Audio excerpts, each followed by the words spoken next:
What's up, everybody? Welcome back to this week's episode of Bang in the Booth podcast. More of a short, I should say.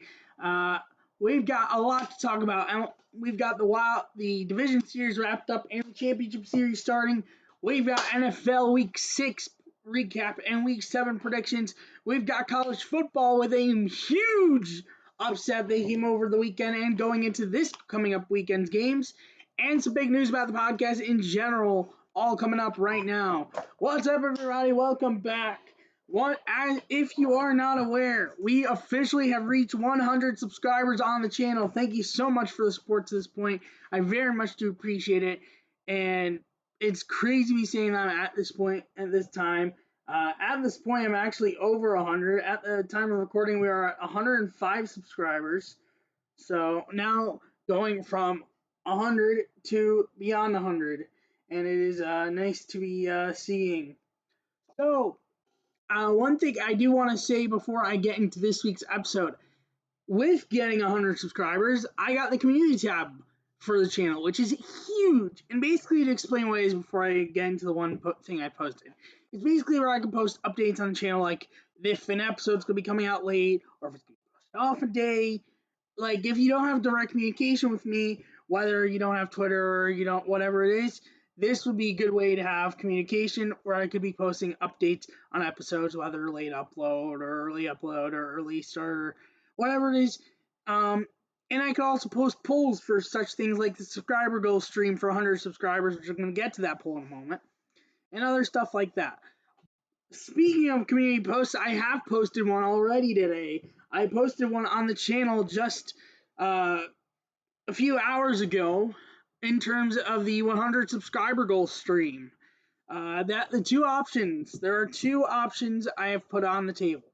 Either tomorrow night's ALCS Game 2 between the Astros and the Yankees. We'll get into that preview in a moment. Game 1 is tonight, by the way. We'll get to that in a moment, but not yet. Or NFL game, which at the moment is 67% towards the ALCS Game 2 tomorrow night. So most likely that will be the subscriber goal stream. Not saying I won't do NFL games in the future. It's more of, for the subscriber goal stream, this is the specific options. Please go vote if you have not. All you have to do is go to my channel, look for the community tab on my channel. It's the only post that's up there. Go vote, please. I very much appreciate all that have voted. Get people to vote. It does not cost any money. It's free. You just click on one or the other. It's not like you win something if the choice you chose is correct, is the one I end up doing, but I do really appreciate it if everyone can vote, just so I have a better idea of what I'm going to be doing.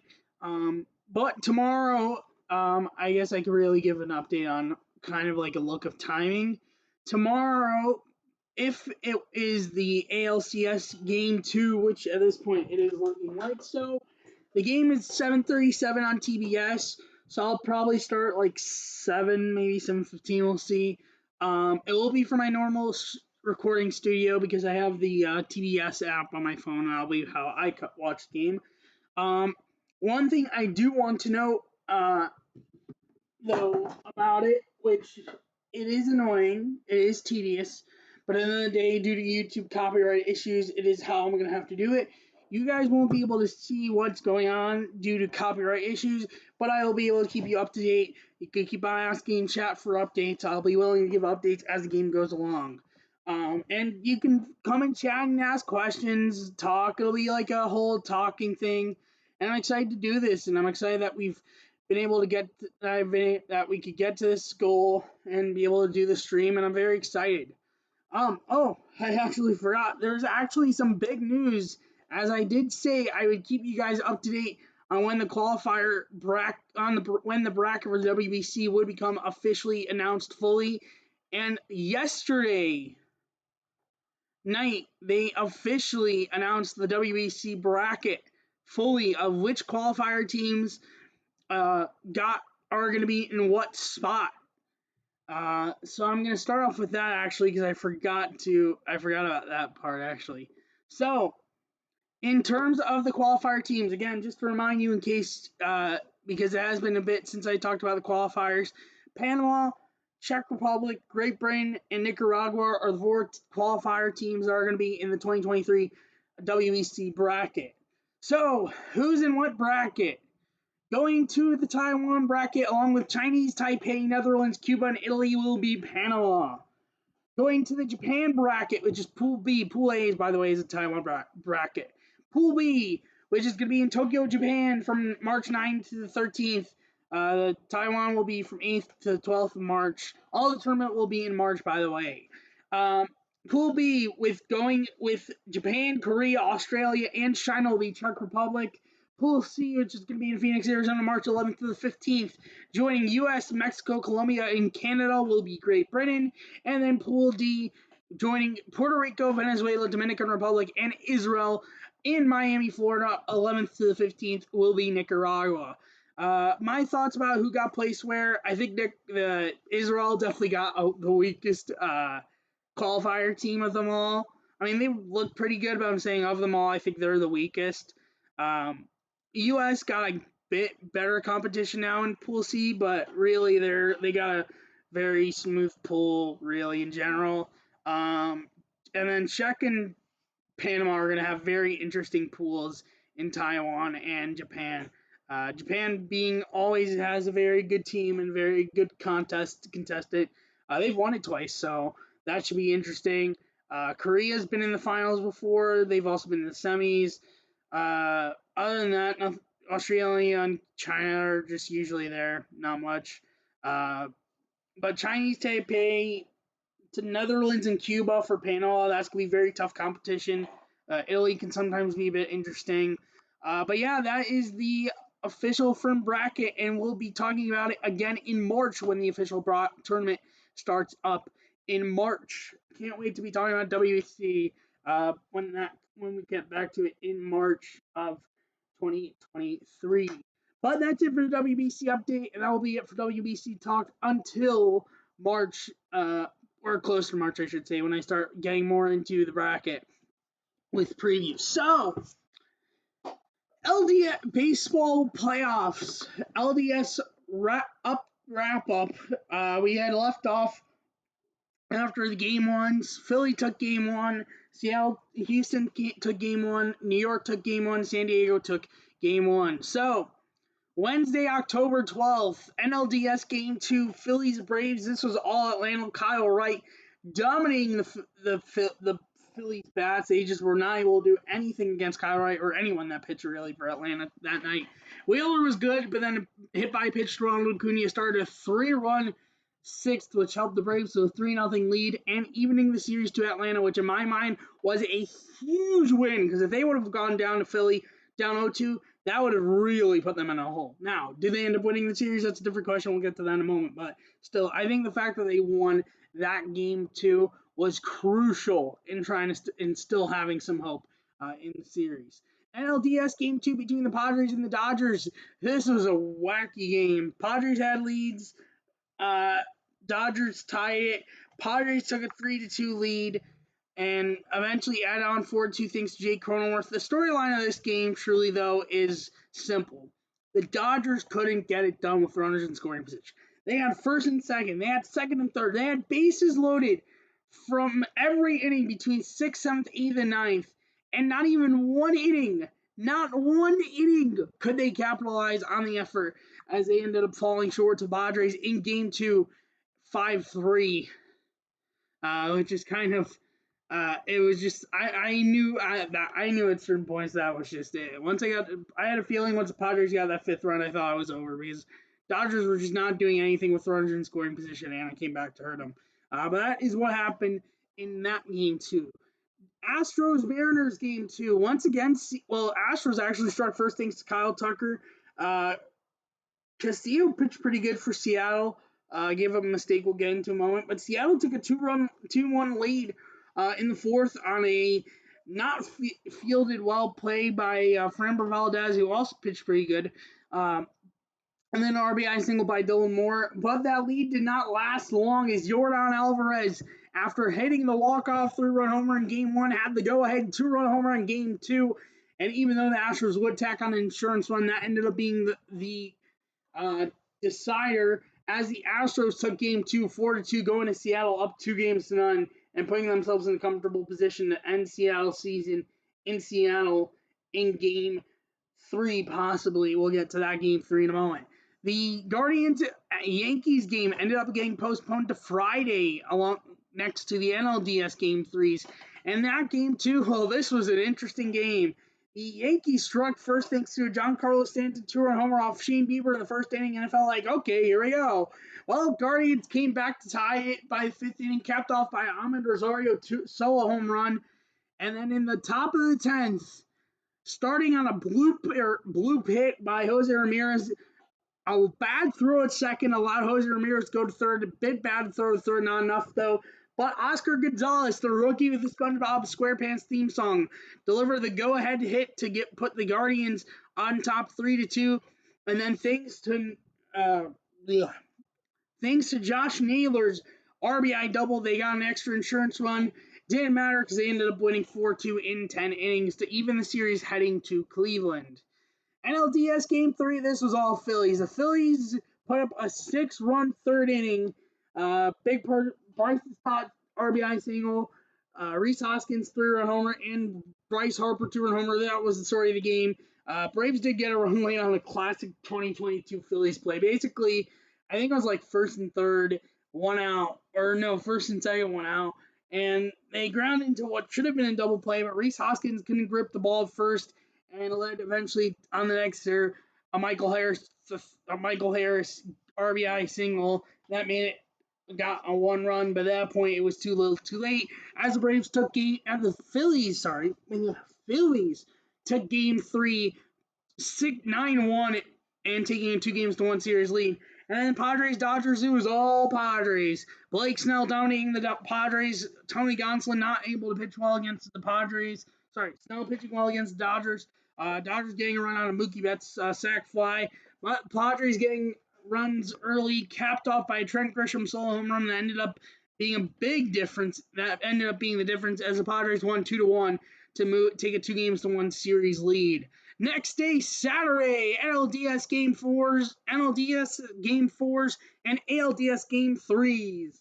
Phillies Braves, once again, it was all Phillies, and the Phillies were the team, surprisingly, to no one's expectation, knocking out the defending champion Atlanta Braves 8-3 to move on to the NLCS for the first time since 2010, putting up 3-run second and 3-run sixth, among other innings where they scored. They just had the game from beginning to end, and they pretty much just had the series. And congrats to them. And it's how the Braves' title defense ended, sadly for them. Astros Mariners. Yes, this is the Astros Mariners game. The Astros Mariners ended up topping off the Guardians Rays 8-15 scoreless innings game by going 17 innings without either team scoring a run. 17 innings. 17. And actually, it wasn't the first time the Astros had an 18-inning playoff game. I had it in 2005 against the Braves. I ended up on a walk-off home run by Chris Burke. But the Astros ended up winning in the 18th to sweep the Mariners 1-0 on the back of Jeremy Pena, rookie shortstop Carlos Correa's replacement, solo home run of Penn Mumphrey as the Astros won 1-0 and completed the sweep of the Seattle Mariners. And the final out actually was Julio Rodriguez. But you can't be mad at how Mariners did. They put up a heck of a fight. They really gave the Astros a run for their money. And we will see what happens at the end of the day with next year. They've got a lot to be happy about from this year. 1 second. Yankees, Guardians. The Guardians took a 2-0 lead, but the Yankees struck back with pretty much 5 unanswered. The Guardians did get one back in the 6th, but the Guardians were down 5-3 entering the bottom of the 9th, and thanks to a 3-run bottom of the 9th, capped off by an Oscar Gonzalez 2-run single up the middle, walked off the Yankees to take a 2-1 series lead 6-5, which put them a win away from sealing that series there. And then Padres, Dodgers. The Dodgers took a 3-0 lead, which was like, okay, here we go. Maybe Dodgers are going to even up the series. Nah. Thanks to maybe one or two extra base hits, no home runs, all hits, regular hits or extra base hits. The Padres put up a 5-run seventh to complete the utter collapse of the 111 win Dodgers, beating the Dodgers in game four 5-3, and eliminating the Dodgers from the postseason and advancing to the NLCS for the first time since 1998, which was also the last time they made the World Series. Guardians Yankees game 4, Cole dominated, getting 8 strikeouts, just completely dominating the Guardians this time. Quantrill is not able to do well. Yankees are all over him. Bader had another home run. Bader had like 3 home runs in the series. Like, he went off. And the Yankees forced a game 5 back in New York, which was supposed to be Monday night. But if you are aware, and if not, well, you're about to know, that game got postponed. So, yes, they had 2 postponed games in the series. Now, going into game 5, and I'm going to talk about this because this is something that Terry Francona really has to answer for. Going to game 5, the logical thought is, with no off day going into ALCS game 1, as that is tonight, was that you're gonna go Beaver. Why would you go bullpen game when you don't have an off day tonight? Off day before the ALCS, and the Yankees would go Cortez because same thought. Well, the Yankees were smart and they went Nestor Cortez, and he pitched solid, nothing crazy. The Guardians were stupid. They pitched Aaron Savali in a bullpen game, and everyone's just like, "What are you doing?" And it came back to bite him in the tuchus. In the whatever you want to say, I guess that's appropriate.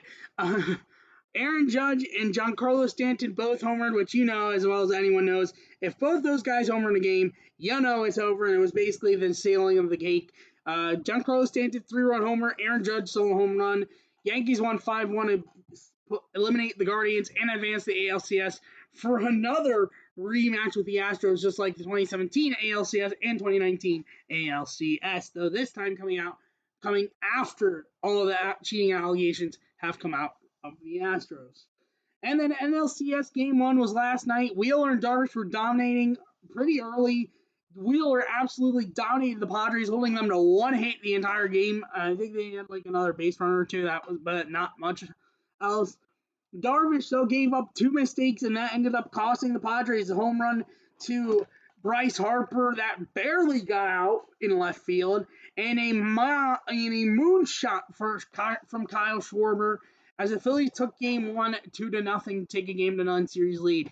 That is the update and wrap up going into tonight. So tonight's games: NLCS game 2 from San Diego between the Phillies and the Padres. Aaron Nola starting for the Phillies. Blake Snell going for the Padres. My prediction, by the way, for this series, I don't have an amount of games, but I do think the Padres are going to win, and I have that because I think they're a way better defensive team than Philly, and I think it's going to come back to bite them.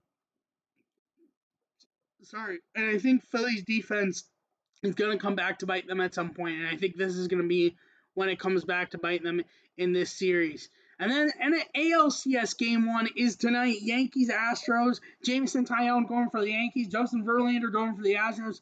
My predictions on the AL has actually been completely correct in teams wise so far, so I'm sticking with it. I think the Yankees are going to win this ALCS, and I think they're closer matched up to the Astros than the Guardians are. Jameson Taillon going for the Yankees. Verlander going for the Astros. That is tonight's game. And then if the votes end up staying as it is right now, I will be doing tomorrow night's ALCS game 2. The pitchers have not been announced for game 2 just yet. Let's see if I can get like a quick update. Still the same percentages on the votes. So as of right now, at the time of recording this episode of the podcast, it's most likely going to end up being ALCS game 2, which I'm happy to do. I'm good with that. And but yeah. So let's get into college football. Let's get into the one major headline. I mean, there might be I think there might be another game or two to headline too.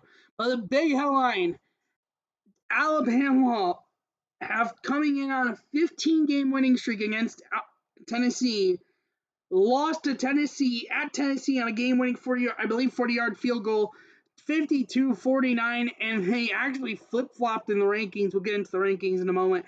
But a major upset in college football this week. But Alabama did not drop that far because Tennessee was ranked going into the game. Yeah, it was a 40-yard field goal from Chase McGrath for Tennessee to win the game over Alabama. Otherwise, Penn State and Michigan, this game was being hyped up all week because both teams were undefeated by Fox. Michigan whooped 41-17. There's nothing to talk about that game. Number 20, Utah beat number 7, USC 43-42. Number 13, TCU beat number 8, Oklahoma State 43-40 in double overtime. Number 18, Syracuse beat number 15, NC State to stay undefeated 24-9. Kentucky beat Mississippi. Number 22, Kentucky beat number 16, Mississippi State 27-17.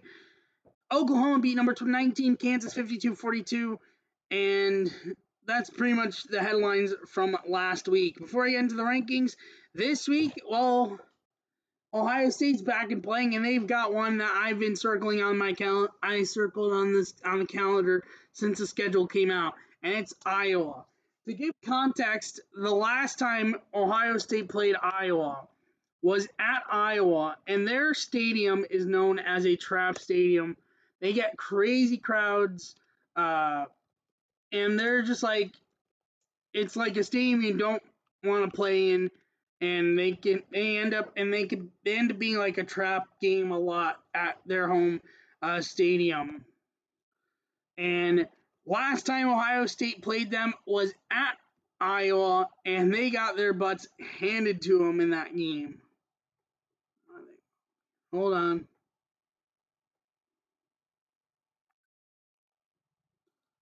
$55-24. This was in the 2017 season for Ohio State against 2017 Iowa Hawkeyes. Ohio State in that year, and that was, if I believe this was the year. Yeah, this was the year Urban Meyer. No, sorry. But they ended up losing 2 games actually this year. Let's see, what was their other loss? Oh yeah, they also lost to Oklahoma that year. That was the Baker Mayfield planting the flag at midfield game.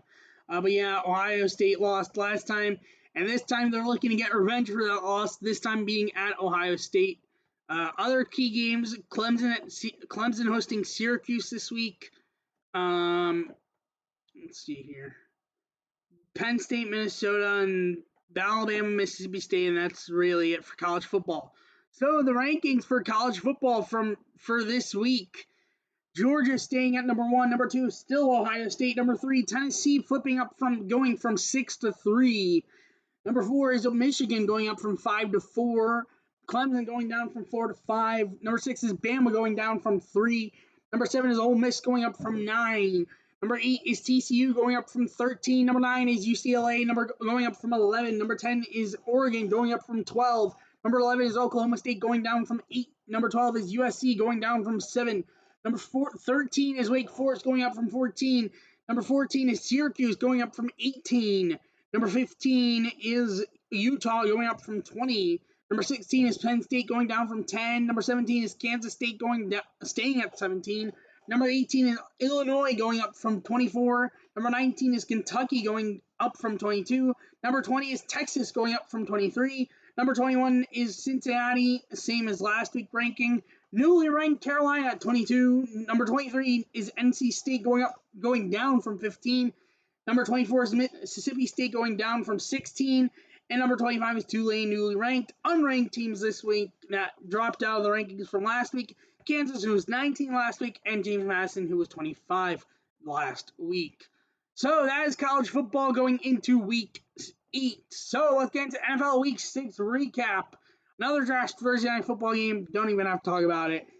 This week was filled with upsets. One game that did not shock me, though, it was an embarrassing game to watch. The Browns got whooped by the Patriots 38-15. It was just the only thing I'm going to say about this game is it was embarrassing to watch. It was embarrassing to watch, and I shut it off basically by the end of the third quarter. The Jets upset the Packers 27-10 in Lambeau. Colts beat the Jaguars 34-27. Miami, who lost Skylar Thompson during the game, And I had to tell you, Bridgewater still lost to Minnesota 24-16, but are getting Tua Tagovailoa back as he's been cleared from concussion protocol. Bengals beat the Saints after being down early 30-26. Giants upset the Ravens 24-20. Steelers upset the Buccaneers. Yes, Steelers over the Buccaneers 20-18. Panthers, after being down early, came back to beat the Panthers. Rams beating the Panthers 24-10. The Bills beating the Chiefs in a rematch of last year's playoff game with controversy, well, not really controversy, but rough playoff loss for the Bills 24-20. Cowboys losing to the Eagles. The Eagles staying undefeated. Cowboys losing, and unlike a certain content creator for the Cowboys, showing Eagles are not frauds, 26-7, or at least for now, 26-17, and then the Chargers beating the Broncos on Monday Night Football 19-16. Predictions this week, I actually went 8-6, and overall I am 53-39-1. Before we get into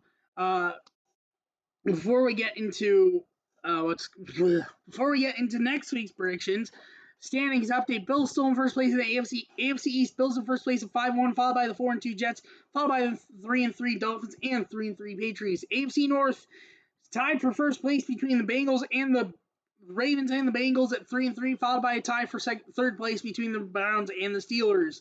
AFC South, Titans in first place at 3-2, followed by the 3-2-1 Colts, followed by the 2-4 Jaguars, followed by the 1-3-1 Texans. AFC West, Chiefs and Chargers both tied for first place at 4-2, followed by the 2-4 Broncos, followed by the 1-4 Raiders. Eagles in first place, followed by at 6-0, followed by the 5-1 Giants, followed by the 4-2 Cowboys, followed by the 2-4 Commanders. NFC North, Vikings in first place at 5-1, followed by the 3-3 Packers, followed by the 2-4 Bears, followed by the 1-4 Lions. NFC South, Buccaneers in first place, or tied for first place with the Falcons at 3-3, followed by the 2-4 Saints, followed by the 1-5 Panthers, and in the AFC West, 49ers, Rams, and Seahawks all at 3-3, followed by the 2-4 Cardinals. That is the standings update for NFL going into Week 7. Week 7 predictions. Kicking off with Thursday Night Football, another rough Thursday Night Football matchup. Oh my. Saints, Cardinals, I have the Cardinals winning this game. Falcons at Bengals on Sunday, I have the Bengals. Lions at Cowboys, this could maybe be interesting. I have the Cowboys though. Titans hosting the Colts, I have the Titans. Packers at Commanders, I have the Packers. Panthers at Panthers, I have Buccaneers, at Panthers. I have the Buccaneers. Giants at Jaguars, I have Giants. Browns at Ravens, I would love to say the Browns will bounce back, but after last week's embarrassment, I don't think they will. And also the Ravens signed Deshaun Jackson. I have the Ravens. Jets at Broncos, I have the Jets. Texans at Raiders, I have the Raiders. Seahawks at Chargers, I have the Chargers. Chiefs at Niners and Chiefs. Dolphins hosting the Steelers with Tua back, I have the Dolphins. And then Sunday night and Monday Night Football being Bears at Patriots, I have the Patriots. That is my predictions for this coming week. And actually, NBA kicked off last night, which I didn't even realize until I saw that it was NBA kickoff night. I'll just go over what happened. I also realized I have one more thing I'm gonna say before the end of the episode. But let's see. So last night had an NBA kickoff. Only 2 games. The Celtics beat the 76ers 126-117 at home, and the Warriors, defending champions, starting their title defense, beating the Lakers at home 123-109. Tonight's games in the NBA: Bucks at 76ers at 7:30. Clippers at Lakers at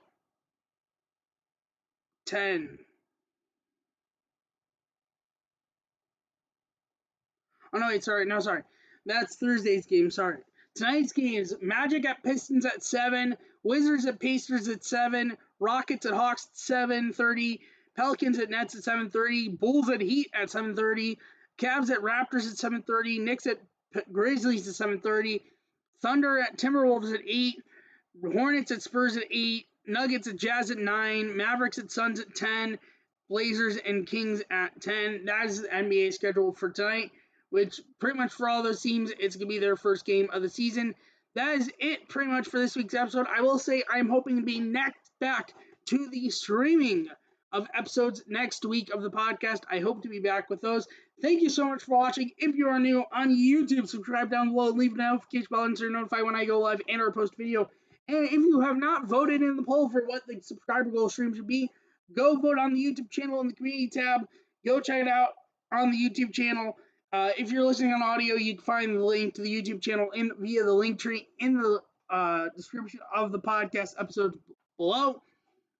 If you are listening on audio, follow the podcast, leave a review, and hit the notification bell so you're notified when I post on there. Thank you so much for watching. I will see you next week, hopefully with a back to streams episode of the podcast. Bye.